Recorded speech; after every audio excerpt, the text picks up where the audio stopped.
Вакцина против COVID за 2 или 3 месеци, повтори уште еднаш здравствените власти. Но се планира набавка на дополнителни вакцини, со што би можело да се вакцинираат околу 70% од населението. За сега преку ковакс механизмот се обезбедени 833.000 дози за вакцинација на 400.000 граѓани во 2 дози.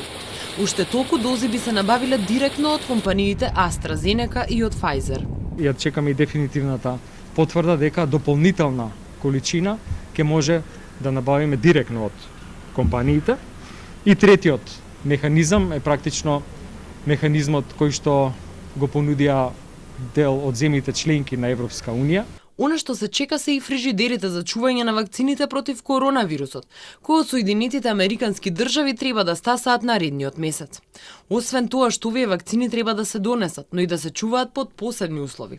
Другото е слично како и за примање на други вакцини. Предност имаат здравствените работници кои работат во ковид центрите, хроничните болни и луѓето над 65 години. Од примање на една до друга доза треба да помина 21 ден. Тоа што сега го гледаме, бидејќи ги добиваме резултатите само од клиничките испитувања, дека веќе после 21 ден од втората доза би можело да се очекува покачување на титарот на антитела заштитни. Кога вистински ќе дојде, ќе биде индивидуално, меѓутоа повторно ќе кажам како за секоја една вакцина после примање на втората доза, најмалку во тој период од 1 месец би се очекувало заштитниот ефект на вакцината.